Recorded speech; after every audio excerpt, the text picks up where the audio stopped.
El Mesías. He aquí el Cordero de Dios. Y muy de mañana, el primer día de la semana, fueron al sepulcro recién salido el sol, pero cuando miraron vieron la piedra ya removida. Marcos 16, 2, 4. Relatos de aquellos testigos que tocaron al Salvador resucitado días después de su crucifixión y entierro sostienen la creencia de la unión del cuerpo físico de Jesús y el Espíritu. Donde sea que estaba, en camino para Emaús o enseñando en el templo en el Nuevo Mundo, la aparición de Cristo declaró su triunfo sobre la muerte, invitando a todos a venir a Él. No está aquí porque ha resucitado. La resurrección.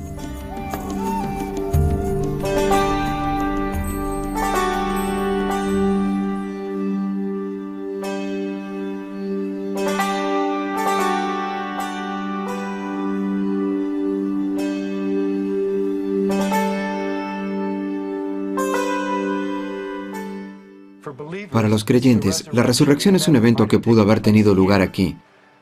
Esa fue la coronación del ministerio de Jesús. Lo distingue de todos aquellos que han venido antes. Ha habido predicadores, profetas y curanderos, pero ninguno de ellos tenía el poder de entregar su vida y retomarla de nuevo. Fue la resurrección la que proveyó la doctrina fundamental para toda la cristiandad. Sin ella el cristianismo sería una serie de creencias, historias inspiradas y un mensaje de cómo vivir una buena vida. Pero no sería el cristianismo como lo conocemos. Como saben, con la resurrección de Jesucristo nosotros poseemos el mensaje de las eternidades. Es el centro de todo lo que creemos, es el eje de nuestra fe. Sin embargo, irónicamente, son algunos de estos cristianos y algunos académicos de donde emerge mucho escepticismo. Pero todo esto no cambia el testimonio de unas mujeres de una provincia romana que en una hermosa mañana de primavera, muy parecida a la de hoy, hace 2000 años, sucedió algo que nunca había ocurrido antes.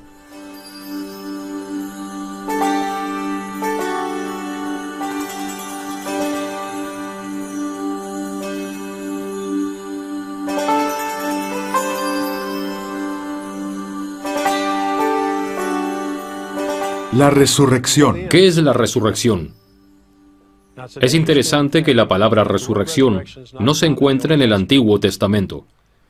Podemos leer la Biblia desde el Génesis hasta el Apocalipsis y nunca tendremos una definición de resurrección.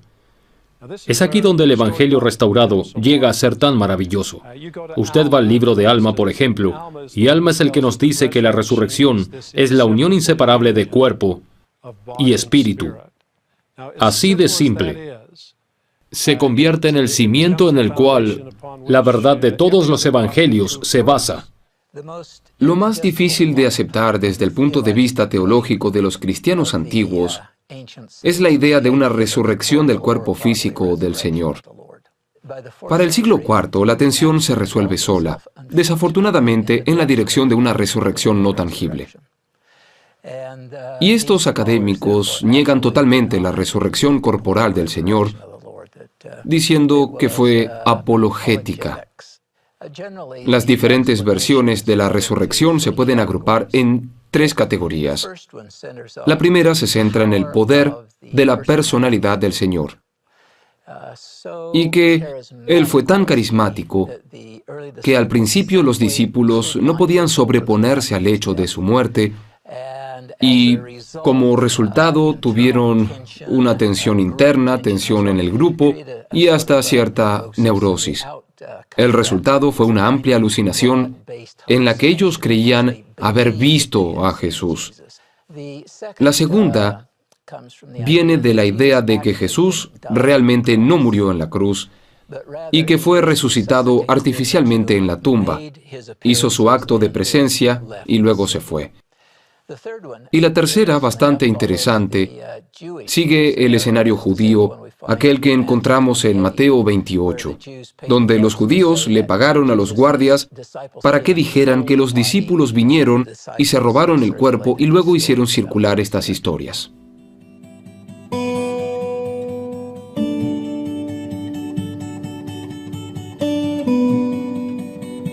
La tumba del jardín, Jerusalén.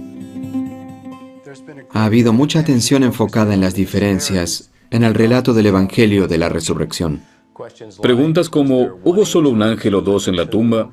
¿Estaba Pedro solo cuando vio al Señor resucitado? ¿O estaba con el apóstol Juan?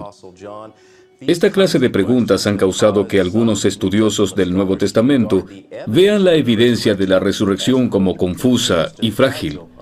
Si solamente tuviéramos el relato completo en el Nuevo Testamento, esta confusión se disiparía. Claro, pero si añadimos la revelación moderna, si añadimos el Libro de Mormón, Doctrina y Convenios, y el testimonio de los profetas modernos, entonces la evidencia de la resurrección de Jesús como un ser físico glorificado es abrumadora. Me gustan las palabras de un gran estudioso de las Escrituras, quien dijo, no hay hechos o eventos en la historia de los que estén más seguro que de la resurrección física, corporal del Señor Jesucristo. Y ese estudioso, de hecho, fue también un profeta de Dios. Ezra Taft Benson. Evidencia de la resurrección. Tenemos muy buena evidencia que data de los inicios de la Iglesia, que confirman que fue un acontecimiento histórico el que ocurrió aquí. Por ejemplo, aquellos que en realidad vieron y escucharon al Señor. Los 2 hombres en el camino a Emaús, los 10 discípulos. Pablo dice que había 500 hermanos que lo vieron a la vez. Y tenemos al mismo Pablo quien ve al Señor. Pero hay otra clase de testigos, y estos son no solo los que vieron y escucharon al Señor, sino también aquellos que lo tocaron. Las mujeres en la tumba, que fueron enviadas a decirles a los apóstoles, se encuentran con el Señor en el camino. Y es interesante que se arrodillen y toquen los pies de Jesús y lo adoren. Pero la palabra griega es fuerte aquí, la palabra es karateo, que significa agarrar, aferrar. Esto no fue un pequeño roce o fricción. Tocaron al Señor, se aferraron. Y obviamente tenemos a Tomás quien dijo, hasta que no toque sus heridas, no creeré. Así que cuando el Señor aparece y dice, aquí estoy, aquí está la herida en mi costado, estas son mis manos. Tomás fue un testigo palpable. Pero curiosamente, alguien a quien muchas veces perdemos y es por un problema de traducción, es a María Magdalena.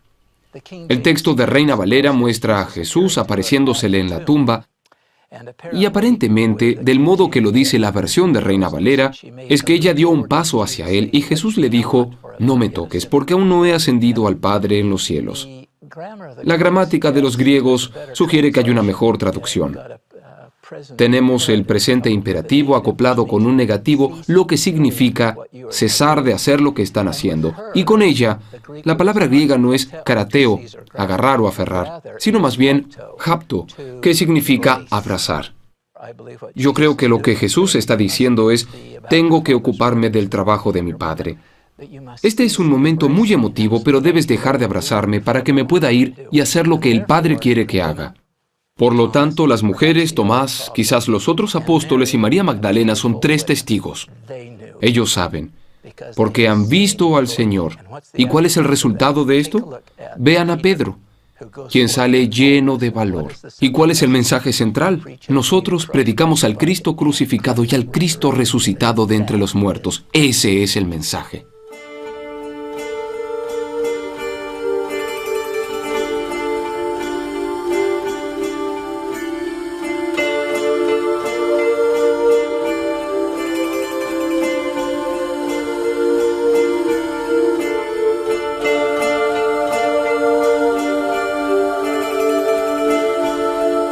Las mujeres. Las 2 historias más importantes en la historia de la Tierra, en lo que se refiere al Evangelio de Jesucristo, es la historia del nacimiento de Cristo, la realidad de su carácter divino y su resurrección, la cual es la coronación de su ministerio y demuestra que efectivamente Él es el Hijo de Dios.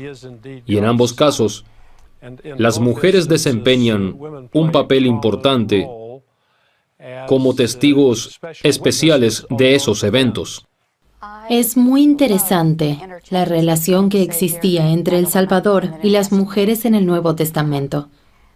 La historia de las mujeres en este planeta ha sido bastante compleja y hemos pasado por momentos difíciles en términos de quiénes somos y cómo seremos tratadas.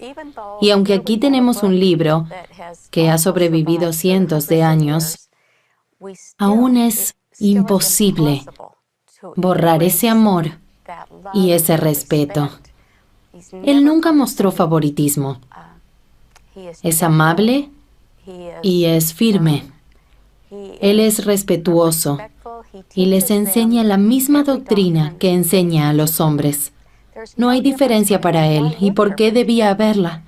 Él es el Dios del mundo. Él es quien vino a salvar a todos. Uno se puede preguntar, ¿por qué? ¿Por qué él se preocupa en cuanto al modo de tratar, la comprensión, el amor de las mujeres? ¿Qué de los 12 apóstoles? Mi propia conclusión es que en nuestra ley y costumbres, o en el Israel antiguo, la responsabilidad de un hombre por su hogar, en este caso su madre, y otros allegados a él, parece predominar. Ellas son las mujeres las que reciben la instrucción de ir a decirle a Pedro y al resto de los hermanos lo que ha pasado. Y luego ellos vienen y testifican que el cuerpo de Cristo no está en el sepulcro. Todos los encuentros con mujeres, Marta, María, y luego el intercambio final en la tumba, al aparecer primero a María en su cuerpo resucitado y al pedirle que lleve el mensaje. No sé si es posible que los hombres comprendan lo que esto significa para las mujeres, el tipo de dignidad que nos da a cada una de nosotras y sin favoritismo. Y como ellas tuvieron temor e inclinaron el rostro a tierra, les dijo: ¿Por qué buscáis entre los muertos al que vive? Lucas 24:5. Los apóstoles. Los apóstoles se encontraban reunidos en Jerusalén. Y para este tiempo muchas cosas habían sucedido. Pedro había negado a Cristo y a Jesús lo habían crucificado. Así que todos se habían congregado en un mismo lugar. Básicamente, en cada uno de los relatos de los evangelios es una mujer quien primero descubre la tumba vacía y se encuentra primero con el Jesús resucitado. María y las otras mujeres habían ido a la tumba y la tumba estaba vacía. Y en su visita inicial hubo desilusión porque él no estaba ahí. Pero había ángeles, y estos ángeles le daban certeza y confianza. Debió ser hermoso, una experiencia sublime y un momento emotivo, al igual que la instrucción de ir a informarle a los hermanos. Ellas regresan donde los discípulos y le cuentan lo sucedido, y los apóstoles simplemente no les creen y se ríen de ellas. Esto nunca había pasado. Los apóstoles aún intentaban despojarse de la vieja noción del Mesías milenario, que llegaría de una manera triunfal, y continuaban tratando de crear la noción de una resurrección.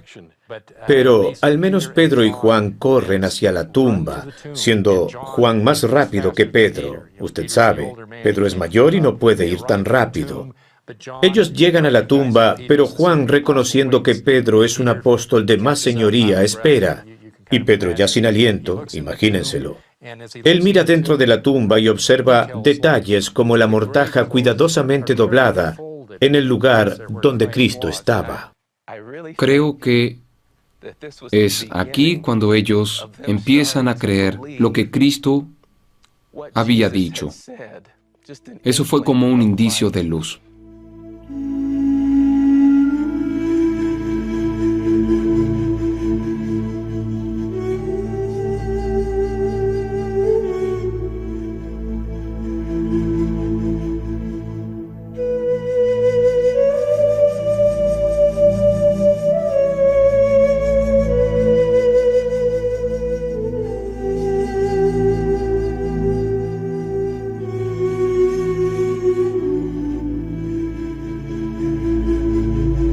El camino hacia Emaús.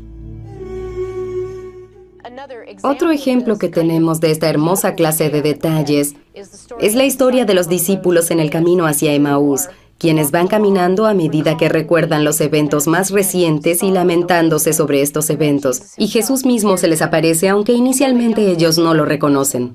Aquí aprendemos algo acerca de los seres resucitados. Un ser resucitado no tiene que aparecer siempre en toda su gloria. Él puede venir y en este caso yo no creo que ellos no le reconozcan porque él hubiera tenido puesto el manto alrededor de su cara. Yo creo que él habla con ellos y ellos están sorprendidos de que él parece no saber acerca de estos eventos. Creo que él juega un poco con ellos. Después de conversar un poco con ellos, eventualmente él les dice que va a continuar su camino. Ellos lo invitan a que vaya con ellos y ellos continúan la plática. Ellos se sorprenden y le dicen, ¿dónde has estado? ¿Cómo puede ser que no sepas de los eventos de los últimos días? Y por supuesto, él es el personaje central de los eventos de estos últimos días y sabe muy bien lo que pasó y los trae hasta el punto donde ellos también comprenden lo que ha pasado. Ellos están intrigados con su argumento y el conocimiento de las Escrituras. Y por supuesto, cuando él parte el pan con ellos y se los reparte, ellos ven quién es él, lo reconocen como el Salvador, y luego desaparece de su presencia. Lo que me conmueve en lo relacionado a estos testigos de la resurrección es que ellos no dicen, cuando Él nos estaba abriendo las Escrituras, no ardía nuestro corazón en nosotros mientras nos hablaba en el camino. Al contrario fue, ¿no ardían nuestros corazones cuando nos explicaba las Escrituras? Ellos sintieron algo, no solo fue lo que vieron. Fue lo que sintieron, lo que los conmovió y lo que testificó. A veces pensamos que tenemos que ver para saber. Ellos sintieron algo y sabían aún más por lo que sentían. Esto es importante para nosotros. A veces tendemos a ignorar los impulsos del Espíritu. Ellos no lo hicieron y esto es importante.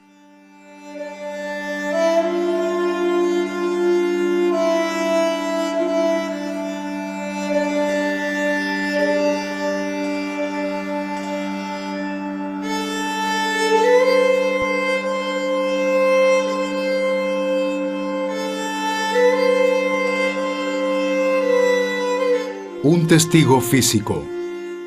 Pedro más tarde diría que nosotros no hemos seguido fábulas ingeniosamente concebidas, pero nosotros somos testigos visuales de su majestad. Ahora aquí él probablemente está hablando de la transfiguración, pero ellos son testigos, obviamente son testigos. Y uno de los eventos del cual son testigos, y es muy importante, es el aspecto físico de la resurrección. Cuando el Señor se le aparece a los discípulos, sus primeras reacciones fueron de temor, porque ellos pensaban que estaban viendo un espíritu. Claramente aún no comprendían bien toda esta noción de un personaje resucitado. Y no los podemos culpar, porque esto nunca había pasado antes. Pero para ayudarles a apaciguar sus temores, Lucas escribe, y esto es muy significativo, que Jesús les pide que se acerquen y toquen sus manos y pies. Él quería asegurarse de que supieran que Él era el mismo Cristo, que estuvo con ellos durante 3 años y medio en su ministerio mortal, y que Él era el Salvador resucitado y que tenía un cuerpo resucitado. Y para subrayar aún más sobre la realidad física de su estado resucitado, Él come algo enfrente de ellos, para demostrar que Él todavía tiene un cuerpo. Y Él lo dice muy claramente, un espíritu no tiene carne y huesos como vosotros veis que yo tengo. Estos 10 apóstoles, porque en ese momento Tomás está ausente, pueden ahora literalmente decir, yo sé que Jesucristo se levantó de entre los muertos, yo lo vi, yo lo toqué, y Él comió conmigo. Y luego, una semana después, los apóstoles están de nuevo reunidos, y esta vez Tomás está con ellos, el mismo que dijo, si no meto mi dedo en el lugar de los clavos y meto mi mano en su costado, no creeré. Y Cristo aparece y dice, Tomás, ven acá. Pon aquí tu dedo y mira mis manos, y acerca acá tu mano, y ponla en mi costado, y no seas incrédulo, sino creyente. Aquellos que tuvieron la oportunidad no solo de escuchar y sentir, sino de tocar, reciben un gran testimonio de la divinidad del Salvador resucitado. Sin embargo, el Señor le enseña a Tomás. Él dice, bienaventurados los que no vieron y creyeron. Podemos aplicar esto a nuestras vidas. Puede ser que no hayamos visto al Señor, ni tocado al Salvador resucitado. Pero si creemos sin ver, si tenemos fe que Él es el Señor resucitado y creemos en sus enseñanzas, nosotros también podemos recibir esas mismas promesas, bendiciones y testimonio que recibieron aquellos que lo vieron y lo tocaron. Pienso que el hecho de que nosotros veamos sus dudas y las reconozcamos como parte de la experiencia humana del desarrollo de la fe, es una parte crítica de los relatos del Evangelio, porque indica sencillez de parte de ellos, con un deseo de demostrar que en ocasiones ellos lucharon. Pero también sugiere e insinúa la veracidad de estos relatos, que no escondían las cosas, que no buscaban hacer de esto un final perfecto y una representación ideal de sus creencias. Es así como lucharon y llegaron a creer. Así fue como pasó y esto parece verdadero.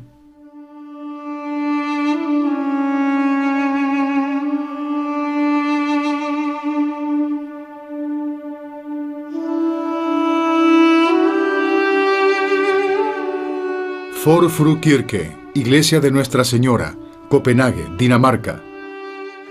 Hay algo especial acerca del Nuevo Testamento, viendo a Jesús en el día a día.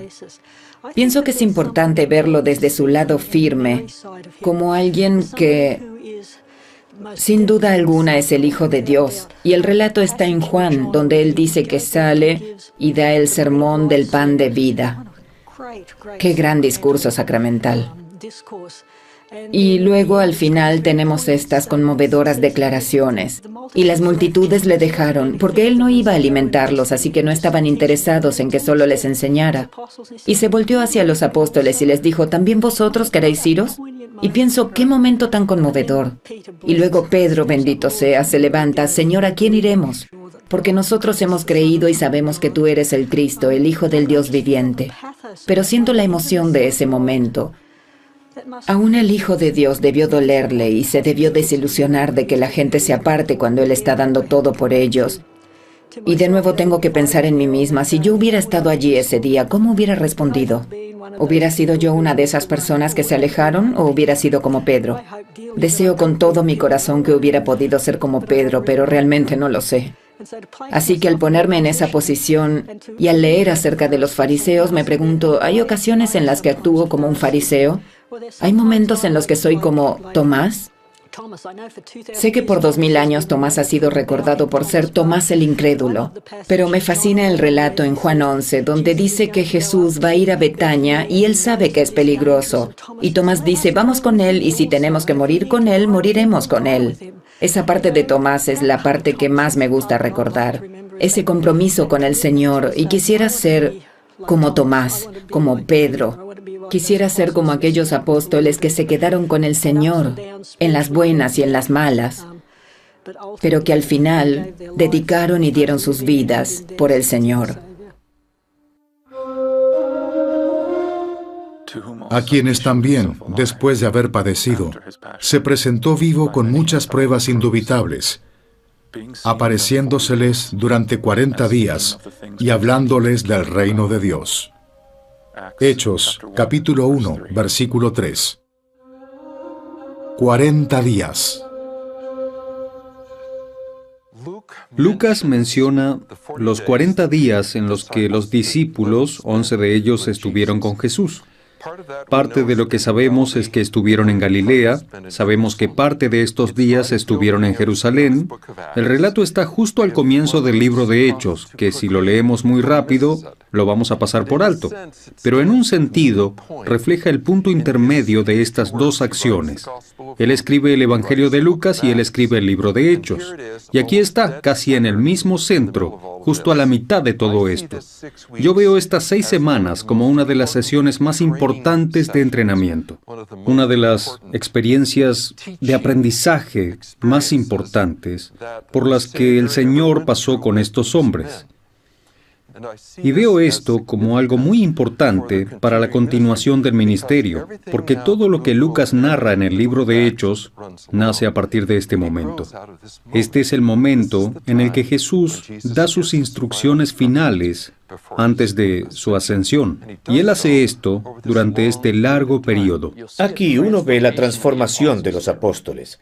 Los apóstoles continuaban creciendo y progresando espiritualmente, justo hasta el momento de la muerte de Jesús, llegando a entender quién era Él y que ellos estarían sin Él y que el reino estaría sobre ellos. Pero después de la crucifixión y de la resurrección, ellos se convierten en hombres nuevos. La parte clave en este proceso fue ese ministerio de 40 días donde ahora ellos entendían lo que realmente significaba la resurrección, donde entendían que sus días con el Salvador habían terminado.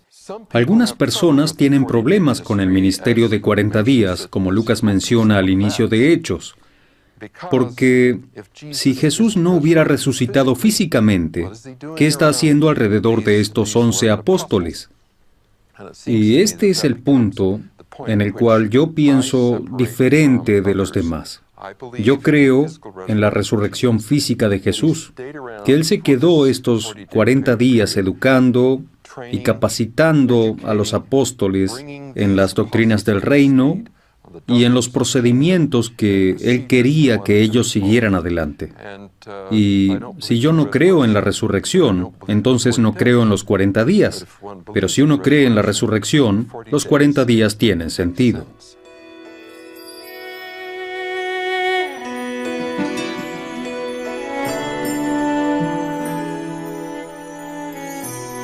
La Escuela Bíblica, Jerusalén.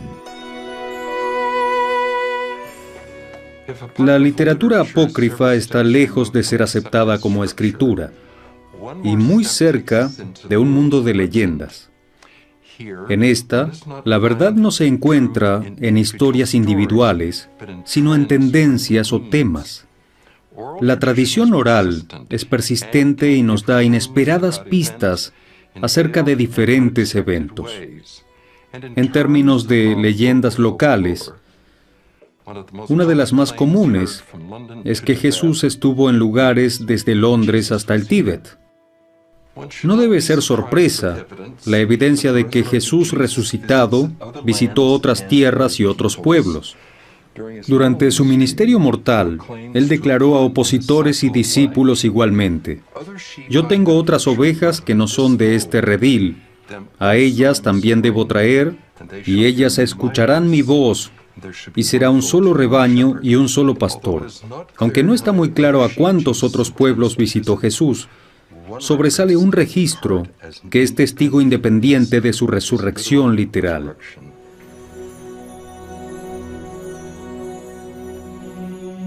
Otro testamento. El título del libro de Mormón es El libro de Mormón, otro testamento de Jesucristo. El libro de Mormón fue preparado por antiguos descendientes de Israel y ocultado para luego salir a la luz en un tiempo en que otro testigo de Jesucristo fuera necesario. Este relata el ministerio de Cristo entre la gente de aquí, del Nuevo Mundo, otro grupo de ovejas que habían sido separadas. Él nos cuenta de sus enseñanzas, convenios, relaciones y especialmente de su ministerio después de su resurrección entre esa gente. Es otro testamento del Evangelio de Jesucristo. Cumple con la ley de los testigos. Por boca de 2 o 3 testigos, toda palabra se restablecerá. La Biblia es el primer testigo de lo que el Salvador hizo en Jerusalén. Y el libro de Mormón es el segundo testigo que testifica que lo que el Salvador hizo en Jerusalén y su resurrección son hechos reales. En la parte central del libro de Mormón, Cristo viene a este nuevo mundo. Es la visita de Jesús a América. Nefi profetiza de esto en 1 Nefi 12:06. Y vi abrirse los cielos, y al Cordero de Dios que descendía del cielo, y bajó y se manifestó a ellos. La gente salió y se reunió alrededor del templo, y escucharon una voz que no pudieron identificar. Fue una voz espiritual que penetró sus corazones, y después de la tercera vez, ellos pudieron entenderla. Era una voz que venía de los cielos, y ellos miraron hacia arriba, y pensando que era un ángel, vieron descender al Salvador. Cuando Él se paró entre ellos, les dijo: «He aquí, yo soy Jesucristo, de quien los profetas testificaron que habría de venir al mundo». Y les dice que ya había cumplido con la expiación, y he bebido de la amarga copa que el Padre me ha dado, y he glorificado al Padre, tomando sobre mí los pecados del mundo, por lo cual me he sometido a la voluntad del Padre en todas las cosas desde el principio. Es así como uno de los primeros temas que les menciona es su cumplimiento de la expiación y su sumisión a la voluntad del Padre, y de que esto sería una gran bendición para ellos y, por supuesto, para nosotros en la actualidad. Y sucedió que cuando Jesús hubo hablado estas palabras, toda la multitud cayó al suelo, pues recordaron que se había profetizado entre ellos que Cristo se les manifestaría después de su ascensión al cielo. Tercer Nefi, capítulo 11, versículo 12. Todos ellos vinieron. Cristo les extendió una invitación increíble, una invitación que debió tocar sus corazones y hasta este día toca los corazones de millones que lo leen. Él les dice, levantaos y venid a mí, para que metáis vuestras manos en mi costado, y para que también palpéis las marcas de los clavos en mis manos y mis pies, a fin de que sepáis que soy el Dios de Israel, y Dios de toda la tierra, y que he muerto por los pecados del mundo. Es impresionante lo que el Señor le dio al pueblo de Nefi. Y aconteció que los de la multitud se adelantaron, y metieron las manos en su costado, y palparon las marcas de los clavos en sus manos y en sus pies. Y esto hicieron, yendo uno por uno, hasta que todos hubieron llegado, y vieron con los ojos y palparon con las manos, y supieron con certeza, y dieron testimonio de que era Él de quien habían escrito los profetas que habría de venir. Y para mí, una de las partes más importantes de este relato de la visita del Salvador es el hecho de que aquí tenemos otro testimonio, esta vez de 2.500 personas, que no solo lo oyeron, sino que también lo tocaron y besaron sus pies, y lavaron sus pies con lágrimas. Todos llegaron y palparon las marcas de los clavos en sus manos y sus pies. Y si usted le da a cada uno 15 segundos, esto equivaldría alrededor de 11 horas. Esto es, si nadie tomó más tiempo contemplando la presencia del Maestro. Esto nos enseña la esencia de Jesús, cuánto nos ama y cuánto desea que lleguemos a conocerlo, y nos muestra que es accesible para aquellos que quieren venir y tener una experiencia personal con el Salvador. Esto nos enseña que el Salvador no solo se preocupa por nosotros en general, sino de cada uno de nosotros individualmente.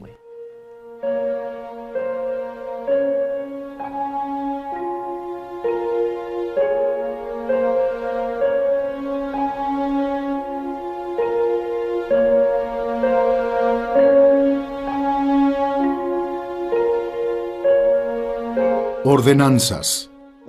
Cuando el Salvador se dirige a ellos, lo primero que hace es presentarse.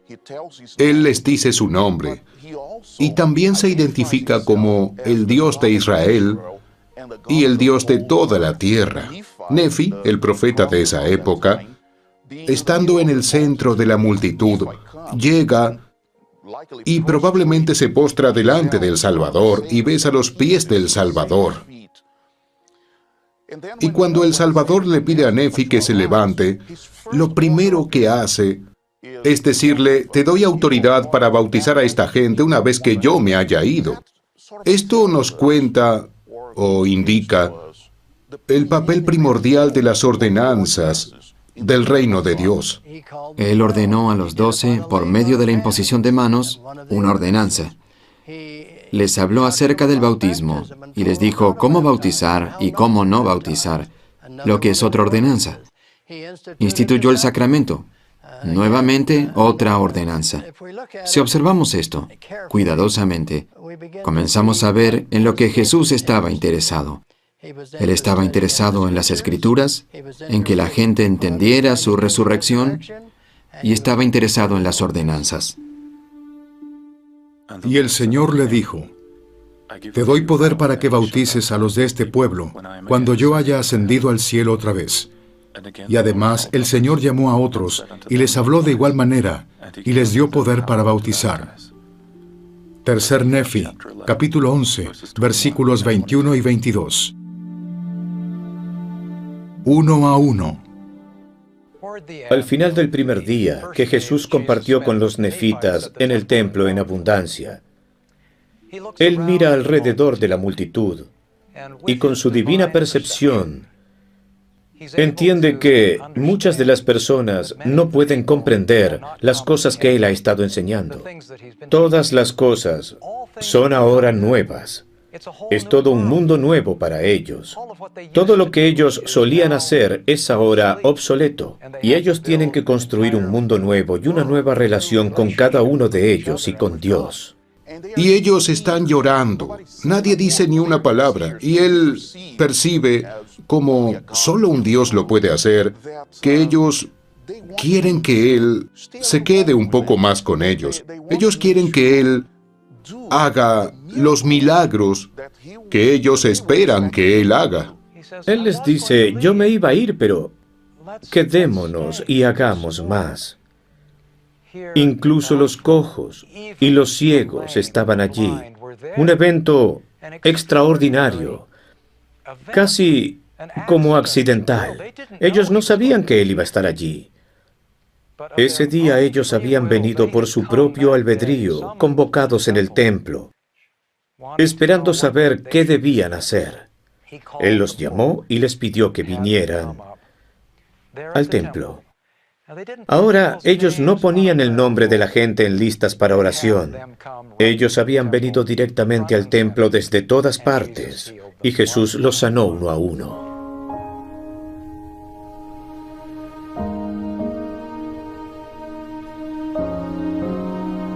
He aquí tus pequeñitos.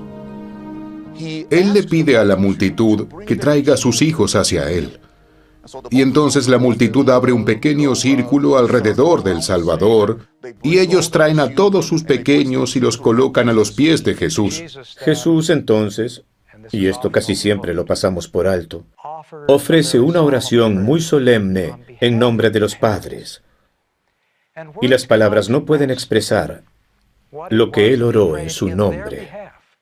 Se nos dice que él ora usando palabras maravillosas, tan hermosas, con tanta majestuosidad y poder, que las palabras de su oración no se pudieron escribir. Después de esto, Jesús llora. Lo que es muy interesante es la reacción de un ser resucitado, un miembro de la divinidad. Aquí está el Dios de Israel, el Dios de toda la tierra, y está llorando. Y él dice que es por la fe de la gente.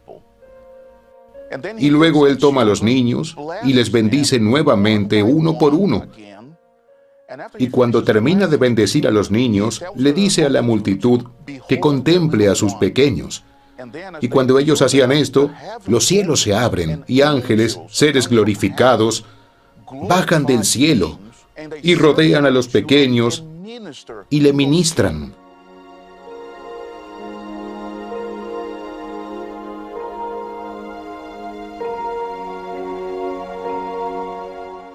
Y la multitud vio esto. Mormón no nos dice si ellos pudieron escuchar lo que los ángeles estaban ministrando a los pequeños, pero lo que sabemos es que 2 días después, en el tercer día de la visita del Salvador entre los nefitas y los lamanitas, él causa que los pequeños y aún hasta los bebés hablaran, y de acuerdo a Mormón, hablaron unas palabras maravillosas. Y dicen que fueron grandiosas las palabras que enseñaron. Y es muy significativo también que los hijos hablaron estas palabras a sus padres y madres, en lugar de solo a sus padres. Y las palabras fueron tan maravillosas que no las pudieron escribir. Mormón específicamente declara que aún los bebés pudieron hablar. Ahora, tal vez esto fue un efecto del ministerio de esos ángeles, pero ciertamente muestra que en el reino de Dios, los niños no quedan en un segundo plano ni son ciudadanos de segunda clase. Ellos están siempre en el centro de grandes milagros y palabras. Es una escena muy conmovedora y nos abre una ventana a lo que acontece en el corazón del Salvador cuando considera la fe y la pureza de su gente. Este es probablemente uno de los capítulos favoritos de mucha gente que lee el libro de Mormón. Muestra su amor y respeto por los pequeñitos y de cómo nosotros debemos amarlos y respetarlos. La inmensa responsabilidad que tenemos como padres y madres en Israel. El capítulo 17 puede llegar a ser el epítome del amor que Jesús tiene hacia nosotros como sus hijos, a quienes adoptó espiritualmente, como lo aprendemos en Mosías 5 y 6, si venimos a Él. Tanto en el antiguo como en el nuevo mundo, Él pidió que le trajeran a los niños. Porque es solamente si nos volvemos como niños pequeños que podemos dejar al hombre natural y permitir que la sangre expiatoria de Cristo tenga pleno efecto en nuestras vidas.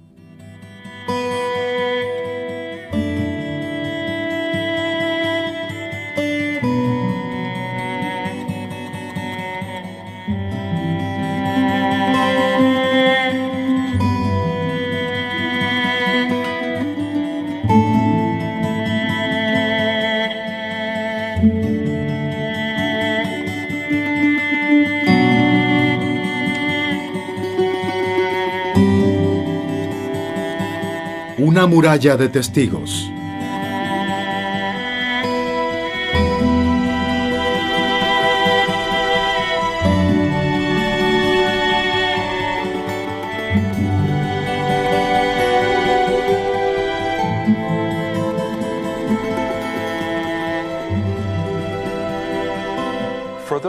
Para aquellos que no creen en la resurrección física, tienen que enfrentarse a este mar de testigos que hay.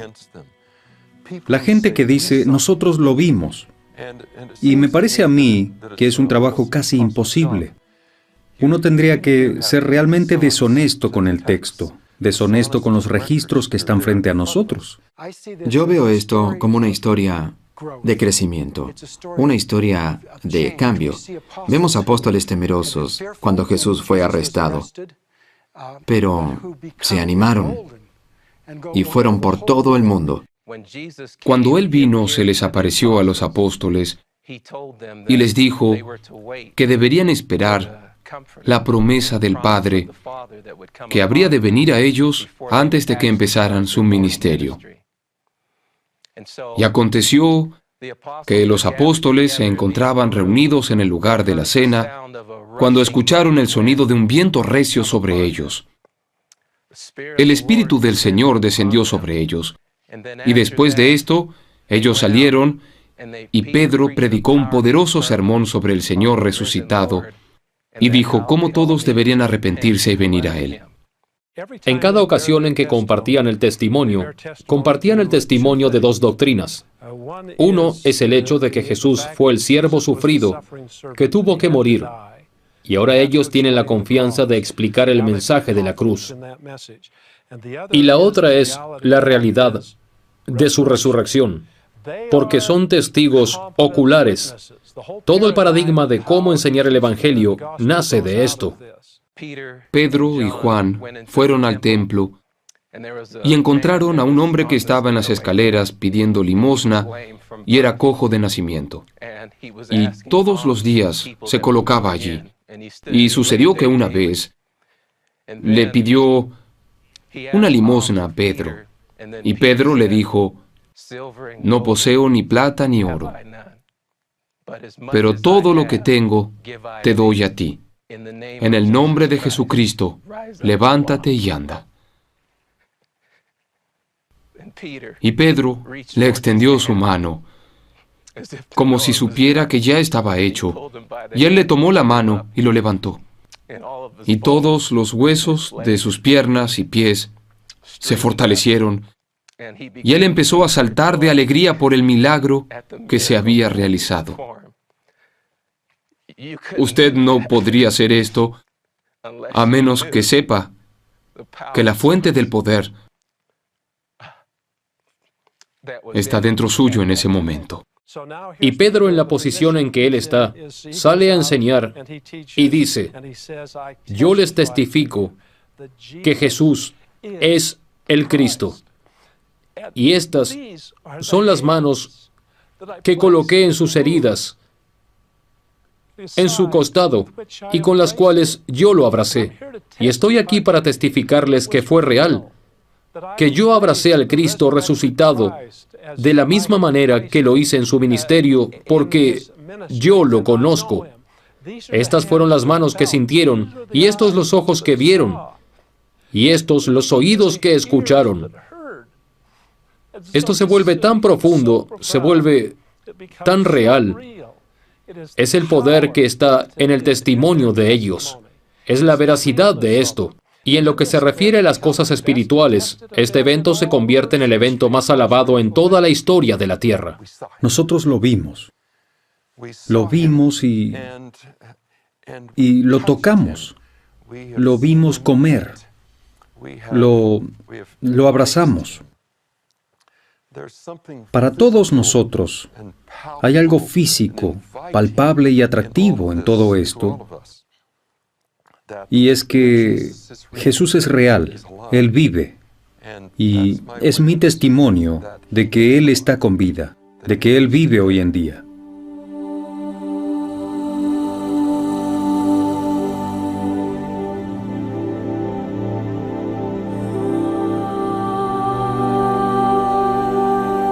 Palacio Frederiksborg, Hillerød, Dinamarca. Las palabras de Pablo a los Corintios encierran la renovada esperanza que arde en los corazones de los primeros discípulos.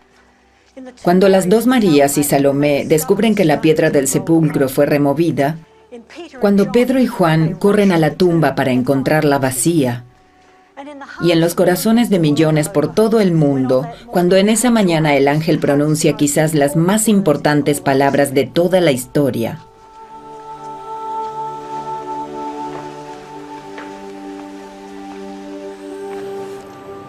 Él no está aquí, porque Él ha resucitado.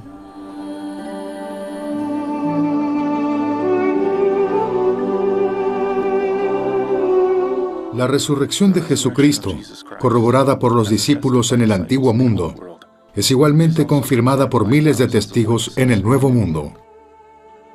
Cada uno testificando del triunfo del Salvador sobre la muerte, a medida que ellos tocan sus heridas y Él los bendice uno a uno con esas manos que aún tienen las señales de la crucifixión.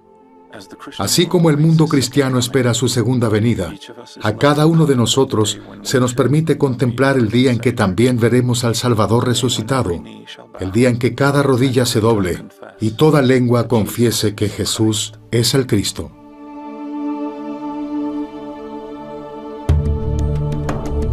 El Mesías. He aquí el Cordero de Dios.